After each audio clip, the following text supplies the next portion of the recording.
কিছু মানুষ আছে যারা তাদের উচিত কথা বলাকে বা অসভ্যতামে বেয়াদবিকে তকমা দেয় উচিত কথা বলার টার্মে।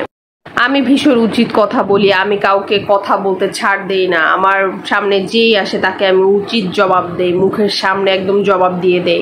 এই হ্যান ত্যান কথাগুলো বলে আমরা নিজেদের মনের সমস্ত ক্ষোভগুলোকে উচিত কথা টার্মে প্রকাশ করে ফেলি। কিন্তু এই সকল মানুষের একটা বড় সমস্যা কি জানেন? এরা তো উচিত কথা বলতে ভালোবাসে, কিন্তু আপনার উচিত কথার পরিপ্রেক্ষিতে কেউ উচিত জবাব দিলে সেইটা আবার শুনতে এরা ভালোবাসে না।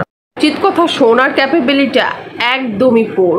উচিত কথার পরিপ্রেক্ষিতে যদি কেউ উচিত জবাব দেয় তখন তারা এটা নিতে পারে না এবং তাকে তারা অসভ্য, বেয়াদব, কথা বলতে পারে না, কোথায় কি বলতে হয় এটা জানে না, এই তকমা দেয়। নিজেদের ইমোশনটা যে তারা কন্ট্রোল করতে পারে না, কোথায় কি বলতে হয় সেটা বোঝে না, সিনিয়র জুনিয়র কিছু বোঝে না, কার সামনে কখন কি বলতে হয় এইটা বোঝে না। কথা হচ্ছে তাদের মনের ভেতরে যে একটা জাগ্রত বিদ্রোহী কবি রয়েছে সেইটা দিয়ে তারা একটা নতুন সংস্কার নিয়ে আসবে। কথা বলা মানুষ শিখে কত বছর থেকে বলেন তো?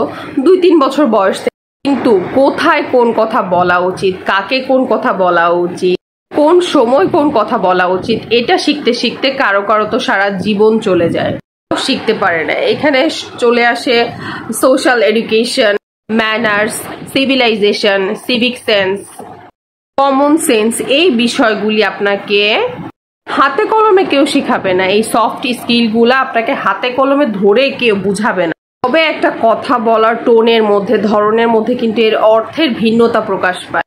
আপনি সেম একটা কথায় অনেক উগ্রভাবে বলতে পারেন, আবার সেম কথাটাই আপনি কিন্তু ভদ্রভাবে মানে সফট টোনেও বলতে পারেন। কথার টোনের মাধ্যমে কিন্তু এর মিনিংটা চেঞ্জ হয়ে যায়। আর লিখার বেলায় তো নাই বলি, লিখতে গেলে কোথায় কি লিখতে হবে, কোথায় কোন জিনিসটা লেখা উচিত, আসলে আমরা কি যোদ্ধা না মুক্তিযোদ্ধা এটাই আমরা বুঝি না। আমরা আসলে যোদ্ধাও না, মুক্তিযোদ্ধাও না, আমরা হচ্ছে কথার যোদ্ধা, ফেসবুকে লেখনের যোদ্ধা। উচিত কথা আসলে কোনটা বলেন তো? উচিত কথা মানে আপনার যেখানে যেই কথাটা বলা উচিত, যেখানে যেই স্টেপটা নেওয়া উচিত সেটা নেওয়া। উচিত কথা বলা মানে এইটা না আপনাকে অভদ্র হয়ে বা আপনার সীমা লঙ্ঘন করে গিয়ে কথা বলতে হবে।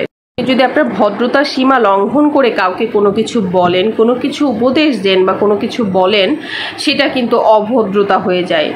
আর এটার মধ্যে একটা স্পষ্ট ফাইন লাইন রয়েছে। জানেন একটা মানুষ আপনাকে যেটা বলছে সেটা অন্যায়, ডেফিনেটলি আপনাকে সেখানে অন্যায়ের বিরুদ্ধে কথা বলা উচিত। কারণ আপনি একবার অন্যায় যদি শোষণ করে থাকেন তাহলে দ্বিতীয়বার সেই মানুষটা আপনার উপরে অপমান করার সুযোগ পাবে, অন্যায় কথা বলার সুযোগ পাবে। তো এইটা কখনোই করা যাবে না, এইটার পুরোপুরি বিপক্ষে আমি। অপমান কখনোই হজম করবেন না, আপনাকে কেউ ডিসরেসপেক্ট করলে সেটা কখনোই সহ্য করবেন না। তো সেই কথাটা বলারও একটা ওয়ে আছে। আপনি ভদ্রতার সহিত ভদ্রভাবে যদি ভদ্র ওয়েতে কাউকে কোনো উত্তর দেন বা কথা বলেন, এটা কিন্তু আপনার ম্যানার্স। আপনাকে সবাই বলবে ও ম্যানার্সের সহিত কথা বলছে এবং আপনার কথার গুরুত্ব দেবে। আপনি যদি যা মুখে আসছে অকথ্য ভাষায় যদি কথা বলেন তাহলে কিন্তু আপনার কথার গুরুত্ব কেউ দিবে, তখন আপনার কথা শুনেও মুখ বন্ধ করে রাখবে এবং আপনাকে বেয়াদব, অসভ্য বলবে। উচিত কথা বলার সাথে সাথে উচিত কথা শোনার ক্যাপাবিলিটিটাও আপনাকে বাড়াতে হবে। এবং উচিত কথা মানে এইটা না অকথ্য ভাষা বা অসভ্য ভাষায় কাউকে কথা বলা।